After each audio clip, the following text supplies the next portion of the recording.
Graça e paz, meu irmão. Gratidão damos a Deus pela oportunidade de vermos um novo dia. Hoje, dia 2 de setembro de 2025, a nossa meditação estará no livro de Salmos, Salmos 90.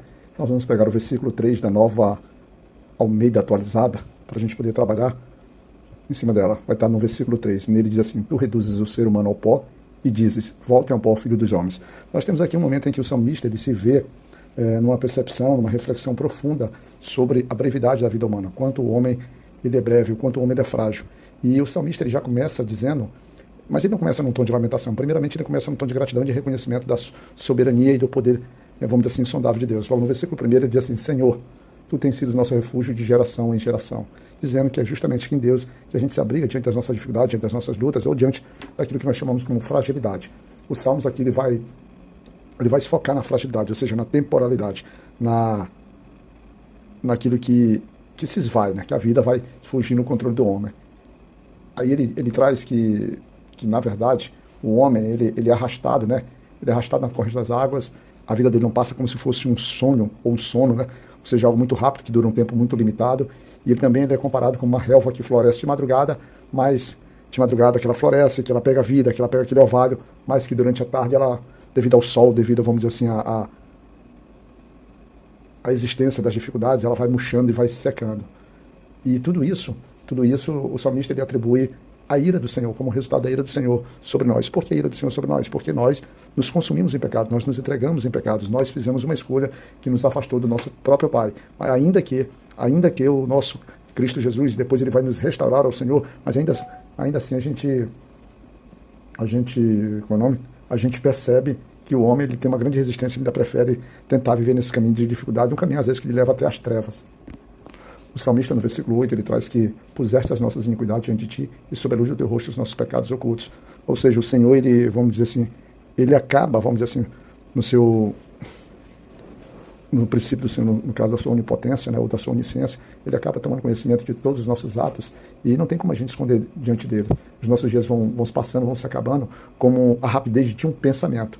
O salmista também, ele retrata que a nossa vida está limitada a um ciclo tão pequeno que ele chega a dizer que isso abrange um período de aproximadamente 70 anos, com a possibilidade, é claro, de alguns serem mais fortes, mais resistentes, chegar a 80. Isso eu acho que até mesmo lá em outros livros, como não sei se Êxodo ou Números, ali a gente já viu sobre isso. Na verdade, sobre esse aspecto, há um versículo lá em Gênesis 6:3, né, da separação do homem do pecado, ele fala que diz assim: por causa da perversidade do homem, meu espírito não contenderá com ele para sempre, ele só viverá 120 anos, né?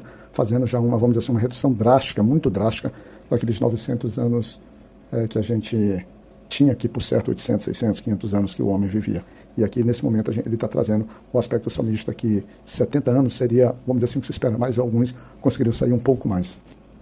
O salmista, ali já no versículo 11, entre o versículo 11 e o versículo 12, ele nos estimula a pensarmos, a avaliarmos, na verdade, a nossa, vamos dizer assim, a nossa posição diante do Senhor segundo o temor, né, daquilo que poderia ser a cólera da sua ira. Então, no versículo 12, ele traz que uma das coisas mais interessantes que a gente pode encontrar na Bíblia, um dos ensinos muito valiosos, que ele diz assim: ensina-nos a contar os nossos dias para que alcançamos um coração sábio, né? A sabedoria, ela sempre foi um foco humano. E aqui, ele faz um pedido, ele faz um clamor, né, uma súplica, para dizer assim: Senhor, que no nosso dia a dia, de acordo com a nossa vivência, ensina-nos a nos conduzir, ensina-nos a, vamos dizer assim, a viver os nossos dias e a contá-los e aproveitá-los, para que a gente possa alcançar a sabedoria, alcançar a maturidade, alcançar a perfeição da tua mente, que a nossa mente possa ser voltada a ti, que a gente possa entender o valor dos teus ensinos, a obediência à tua lei, ou seja, um conjunto de ações, um conjunto de detalhes para uma vida cristã bastante, vamos dizer assim, importante. E em diante, o salmista, ele pede para que o Senhor volte sua face para eles. Ele diz assim: volta-te, Senhor, no versículo 13. Até quando estarás indignado? Tem compaixão dos teus servos. Ele clama por compaixão, ele clama por misericórdia, ele clama por a reaproximação, ele clama pelo direito de viver novamente diante da santidade do Senhor. E aí ele traz também que nesse conjunto, nessas dificuldades, vamos dizer assim, nesse momento de ira do Senhor sobre ele diz lá no versículo 15: alegra-nos por tantos dias quanto nos tens afligido, por tantos anos quanto suportamos a adversidade. Ele recebe com gratidão, ele recebe com temor, ele recebe com alegria. Ele diz assim: Senhor, nós não estamos chateados, não estamos zangados, nós estamos, na verdade, queremos, vamos dizer assim, transbordar de alegria, de júbilo, de satisfação, de prazer, porque a tua correção é necessária para que a gente, da forma como o versículo anterior, a gente possa crescer em sabedoria, para que a gente possa viver os nossos dias de forma gloriosa. E aí, ele espera que que a eles, após todo esse período de correção, esse período de, vamos dizer assim, de amadurecimento, chamando para o nosso tempo, um amadurecimento cristão, ele quer que neles, as obras deles, eles possam refletir, eles possam ser reconhecidos, eles possam, vamos dizer assim, fazerem boas obras e que eles possam manifestar a glória no Senhor. E por fim, ele quer que isso seja testemunho, como um testemunho cristão do andar deles, e agora, vamos dizer assim, de um andar mais obediente, mais consciente da sua vida e do Deus que eles servem, da fidelidade com o seu Deus. Fica na graça de Deus e Pai, que o Senhor possa nos proteger, nos amar e nos cuidar. Que Deus nos cuide, meu irmão.